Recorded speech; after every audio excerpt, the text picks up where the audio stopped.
की बात बता रहा। अगर वो अंतर्यामी है तो तुम्हारे मन की बात जानता है, तुम्हारी मुसीबतों को जानता है। तुम घर बैठे भजन करो, तुम्हें बागेश्वर धाम आने की भी आवश्यकता नहीं है, भटकने की भी आवश्यकता नहीं। और भटकने वाला व्यक्ति प्रायः धोखा खाता है। और ये बात अगर हम बोले वो किसी को बुरा लगे तो क्षमा करना, पतिव्रता स्त्री उसी को कहा जाता है जो एक पति के लिए ही अपना सर्वस्व अर्पण कर दे और प्राण त्याग दे, जो पर पुरुष के बारे में सोचे भी ना, चिंतन भी ना करे और देखी भी ना, उसी स्त्री को पतिव्रता स्त्री कहा जाता है। उसी प्रकार बहुत से लोग हमसे कहते हैं कि महाराज हम तो भगवान के बचपन से हमको मिलते हैं, कहते हैं महाराज जी हम तो बचपन से ही हनुमान जी को भज रहे हैं पर आज तक कृपा नहीं हुई। गलत बात, ये झूठ बोल रहे हो तुम, 100% तुम झूठ बोल रहे हो। और इसी बीच एक और बड़ी खबर आपको बता दें, यूपी में जिससे शुरुआत हुई थी इस पोस्टर की, धीरेन्द्र कृष्ण शास्त्री कह रहे हैं बटेंगे तो कटेंगे। सुनाते हैं आपको क्या कुछ कहा उन्होंने। सबसे बड़ी दिक्कत इस देश में ये हो गई है, फूट डालो राज करो।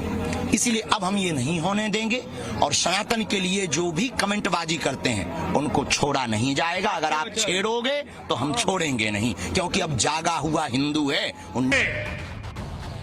तो बांटने वाले महफिल सजाएंगे और सनातन के लिए जो भी कमेंटबाजी करते हैं उनको छोड़ा नहीं जाएगा। अगर आप छेड़ोगे तो हम छोड़ेंगे नहीं।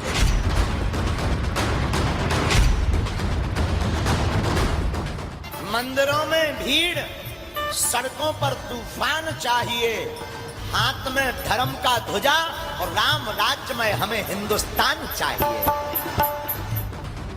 हरियाणा में सीएम योगी आदित्यनाथ ने नारा दिया था कि बटेंगे तो कटेंगे, लेकिन देखते ही देखते ये नारा सुपर हिट हो गया।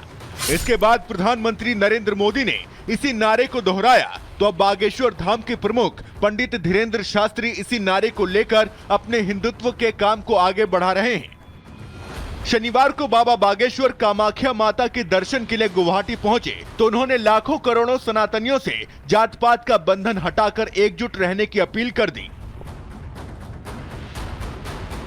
बागेश्वर धाम महाराज गुवाहाटी पधारे हुए हैं और वो आज उन्होंने कामाख्या मां का दर्शन किया। अभी हम उनसे जानना चाहेंगे, गुरुजी आप सनातन एकता यात्रा निकलने वाले हैं, लेकिन यदि हम हिंदू समाज की देखें, बार बार ये भी प्रश्न उठा है कि हिंदू जातियों में बांटे हुए हैं, आप उनके बीच में एकता किस तरह से डालेंगे? पूर्व समय में भी जातियां थी पर जातिवाद नहीं था। वर्तमान समय में राजनीतिक रोटियां सेकने के लिए कुछ पश्चिमी देशों के लोगों ने प्रायोजित तरीके से, कुछ मजहब के लोगों ने षड्यंत्र करके हम लोगों को इतना बांट दिया कि हम हिंदू होकर के हिंदू होने पर गर्व नहीं कर रहे। मुसलमानों में भी जातियां हैं, अनेक प्रकार की, शिया हैं, सुन्नी हैं, अंसारी हैं, लेकिन जब उनके मजहब पर कोई बात आती है तो वो सिर्फ मुसलमान हैं। लेकिन हम हिंदुओं में किसी के ऊपर उंगली उठती है तो या तो ब्राह्मण पर उठती है, या क्षत्रिय पर उठती है, या वैश्य पर, या सेवकों पर, क्योंकि हम लोगों को बांट दिया। इसलिए इसकी एकता का यही उपाय है कि हम लोगों को भैया अपने सरनेम के आगे सनातनी लिखना है, हिंदू लिखना है। क्योंकि हिंदुओं की आबादी पिछले कुछ सालों में घटी है और दूसरे धर्म के लोगों की आबादी तेजी से बढ़ रही है। इसलिए पंडित धीरेन्द्र शास्त्री ने हिंदुओं को सतर्क किया और कहा है कि जैसे हालात आज बन रहे हैं, ऐसे हालात में हिंदुओं को इतने बच्चे पैदा करने चाहिए जितने क्रिकेट टीम में खिलाड़ी होते हैं।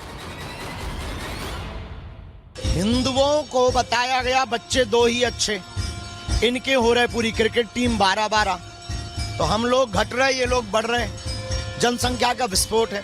अच्छा, बच्चे दो ही अच्छे तो या तो सबके हों, हमारे हों तो इनके भी 2 हों, या फिर एक काम हो बे कि अगर इनके 12 हों तो अपने 14 होने चाहिए, 4 हिंदू राष्ट्र के लिए दे देने चाहिए। पंडित धीरेन्द्र शास्त्री अपनी हिंदुत्ववादी छवि को लेकर चर्चा में रहते हैं। पंडित धीरेन्द्र शास्त्री पहले ही बता चुके हैं कि उनका एकमात्र लक्ष्य सनातन के लिए काम करना है और अपने इसी लक्ष्य को पूरा करने के लिए और सनातनियों को एकजुटता का संदेश देने के लिए वो 21 नवंबर को बागेश्वर धाम से पदयात्रा शुरू कर रहे हैं। ये पदयात्रा 160 किलोमीटर लंबी होगी जो बागेश्वर धाम से ओरछा तक जाएगी और इस पदयात्रा का समापन 29 नवंबर को ओरछा धाम में होगा।